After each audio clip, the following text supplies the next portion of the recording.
Let's start with the obvious question, why and why now?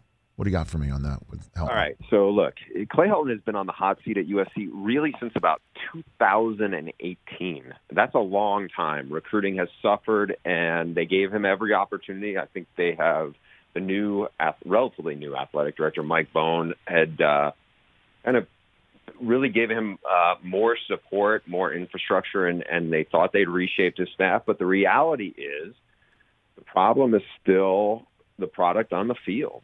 And they got blown out. They got embarrassed on Saturday night at the Coliseum by a Stanford team that got whooped the week before by K-State.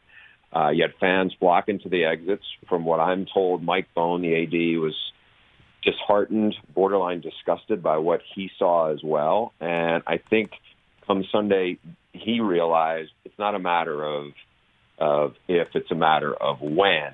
And the timetable they looked at was, well, you know what, we're on the road this week against a bad Washington State team. Then we have a pretty mediocre Oregon State team coming back to the Coliseum, and probably none of our fans are going to come show up. I think they felt like this move, they just realized, because the fans had already realized it, Clay Helton was not going to be able to lead them to the playoff. The team was just underachieving, and they were not happy with the product. It's just that simple. To me, from everything I've heard, it has been a Monday through Friday kind of problem. They do not practice with the physicality or the intensity or have the organization to really develop players and develop this team the way other top programs do. And I think it was enough. They finally said, we got to just rip the Band-Aid off. So they did. And is this just also the timing also have to do with the fact that the contract that Lynn Swann bestowed on Helton as an extension a couple of years ago has finally reached a point where they're willing to eat it? What's remaining on it? Is that it? Yeah, pretty much. It's somewhat manageable now in terms of what it's a $10 million balloon that they're going to have to pop, as opposed to a couple of years ago when he was really on the hot seat. They were looking at, to get rid of him, to get rid of the staff, then to bring somebody else in, somewhere close to $50 million that they would have had to be on the hook for. Now, what's interesting is a couple of years ago, a lot of the fans were really clamoring for Urban Meyer. He was out of coaching at that point, doing TV. Mm-hmm. And the reality is, from what I understand, and from people I trust, that Carol Folt, the new president who had taken over at USC at the time, was dealing with all sorts of scandal. I'm not just talking about athletic department-wise. I'm talking about university-wise. USC was engulfed in it. And the idea of hiring Urban Meyer, who has baggage, especially not that far removed from that Zach Smith scandal where Urban got suspended for 3 games, I don't think he was even somebody they could consider she wanted anything to do with. So that was an unwieldy search process for them. This is more manageable, and it's going to be interesting to see who they target and who is going to want to come across the country. I'm giving away kind of where I think this may go, but who's going to want to come across the country and potentially take over a USC program that has really been spinning its wheels for a while. Bruce Feldman from The Athletic and Fox Sports here on the Rich Eisen Show. Okay, the who next in USC.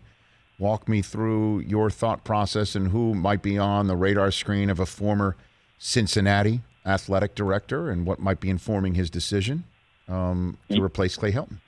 Yeah, I mean, an obvious choice would be the guy he hired at Cincinnati, Luke Fickell. He's done a really good job there. They have a top 10 team again. I am not convinced Luke Fickell will want to come. He has 6 kids. I'm not convinced he will want to move his family to Southern California. And everything I've heard is Luke Fickell has a strong Midwestern roots. Obviously, a terrific player at Ohio State. I don't think the Ohio State job is coming open anytime soon. And I had heard he might potentially have some interest in Notre Dame down the road, but that job's probably not coming open. Now, if the Penn State job came open, would he be interested in that? Who knows? But, now with the news that Cincinnati is joining the Big 12, that came up last week, that job has gotten more attractive. Maybe he doesn't need to leave. So I'm not sure that he's going to be the answer. Another guy in the Midwest, also an Ohio guy who's done a terrific job, and the name NFL fans know a little bit, is Matt Campbell from Iowa State. Terrific coach, has really built that program. They had their best season ever last year, finishing number 9.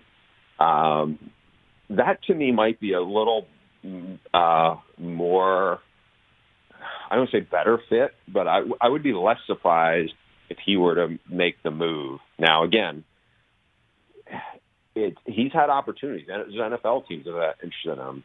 And so he's turned down some good things because he really likes what he has there. So I think it's going to take a lot to get him to leave Ames, Iowa. And then the third guy I would say to really keep an eye on, from that part of the country is James Franklin, the Penn State head coach. Did a great job at Vandy.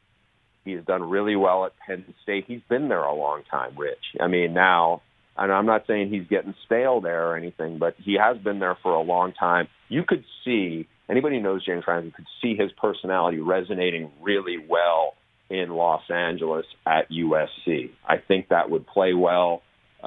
He's just got a big presence to him. He is recruited at an exceptionally high level.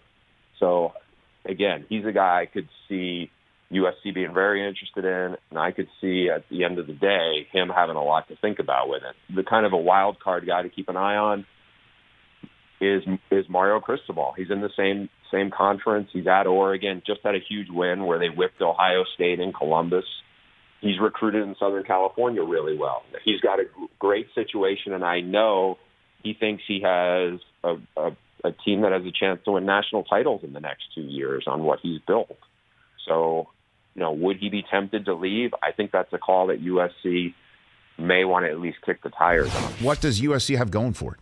I mean, there are no sacred cows anymore. There really are not anymore. You're seeing it in the NBA. You're seeing it in all sorts of sports. You're seeing the historic alliance needing to be formed because of what's down the road with the SEC and what they're all cooking up. What does USC have going for it other than the fact that that's where some great people used to play? I'm being honest. It's got 3 big things going for it that I think make it unique. The first one is there is an insane amount of talent within a 2-hour drive of Los Angeles. Mm-hmm. That is not insignificant. Now, Mario Cristobal has done well recruiting in Southern California, coming from Eugene, Oregon, where there's just not the same level of talent or nowhere close to it.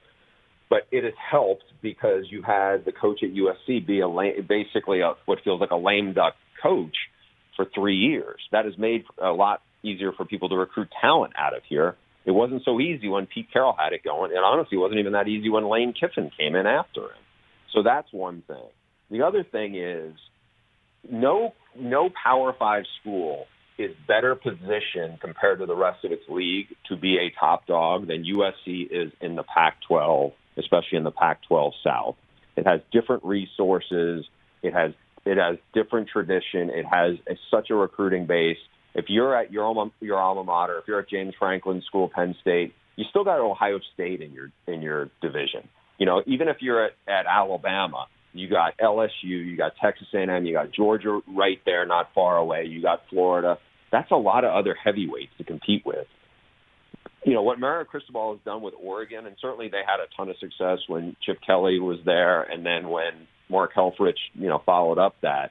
But it's still not quite the same dynamic. So there's that, and then there is that element of what you're talking about, the great history they have, and it's been a while since they've been great, but a lot of kids and their families grew up wanting to be Trojans. And I think it's easier to ignite that spark when you have that kind of connection if it's the right head coach there. And so I think people look at that and they see, and also the facilities have been upgraded significantly since the days when Pete Carroll was there, when they had stuff still kind of outdated from the late 60s. Hey, you watched all the way to the end. Thanks for that. Watch more right here.